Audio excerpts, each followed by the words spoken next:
Let's start. Kritika, do you mind introducing yourself? Yeah, so my name is Kritika, and I'm a classical Hatha Yoga teacher with Isha Foundation. That's what I do full time. And yeah, that's about me. How long have you been in Canada? I came to Canada in 2018 June, Nice, it's been long. 5 years. Yes. How do you like it here?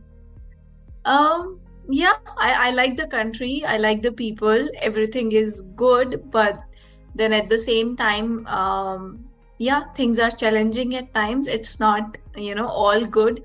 But in general, if I look at a bigger picture, yeah, it's good.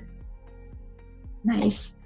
So, the reason to get in touch with you is because I wanted to interview you for mental health. You know Mm-hmm. that mental health and stigma is closely associated. And this is Yes. an attempt to break the stigma, create as much awareness as possible for seeking help for therapy. So, Yes. in this slide, I have few questions for you. So, the first one is, can you speak to your own experiences with mental health awareness and the cultural barriers that you have faced? Yeah, so, if I talk about mental health, this is something that we never discuss, especially I'm talking about people who comes from Indian background. They can relate to what I'm saying. I don't know about other parts of the country. Uh, in my own experiences, there have been many, many times that I was not well mentally. And I think everybody goes through their own things.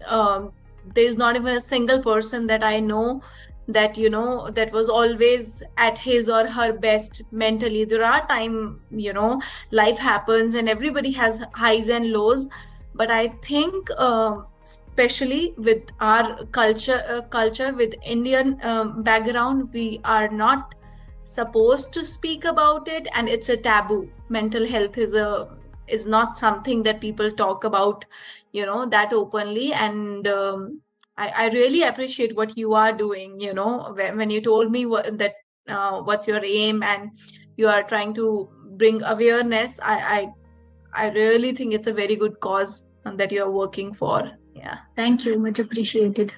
Yeah. The next question is, what are some of the unique challenges that you have faced as a first generation immigrant from South Asia? I mean, from India, when it comes to accessing mental health care in Canada, if at all you were in a situation where you thought, okay, I need to speak to a therapist? Well, actually, when I came to Canada, a series of disasters happened, in the sense that at first place, I never wanted to come to Canada. It was more of a happening. It was not out of choice. And then when I came to Canada, the moment I landed, how we get our SIN number right on the airport. Now, this immigration officer did something wrong, and I could not get my SIN number for 2 months, which means I was not even able to apply for jobs. And my husband came with the job, so he has to start working from the very next day. Now, you are in a new country, you don't have any work, you're already not very high, energy wise when you came. So, all of it was too much. After getting my SIN number, somehow I started working. I got a nice job, actually. I'm very thankful for that. I started working, but then when the winters came, it was very harsh. I think you can relate to it, right? The Yeah. first winters are super harsh, and I didn't know what was happening. I was just feeling sad and sadder, and day by day.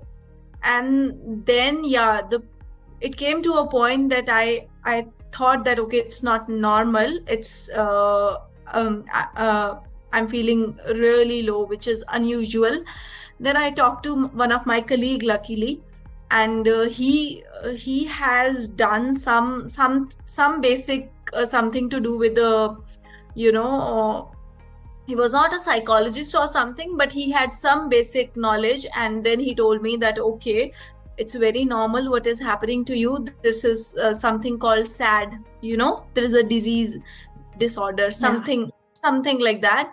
And then he said, because you come from a country where there is a lot of sun, and now you are in this country where there's no sun, and you know how winters are, right? 4 p.m. it's all dark. Your body is not getting any sun. So he said this is very normal, and he gave me a few tips that were very helpful, and I felt I was very lucky that I got someone in my office to talk to, and that person listened to me, and he understood, and he also assured me that I'm not going to talk about this to anybody. So yeah, I think we need support when you first come to the country. You need support, and you should talk about it. It's very brave of you to come online and share your personal story. So I wanted to take a moment to appreciate it. So thank you so much. My pleasure.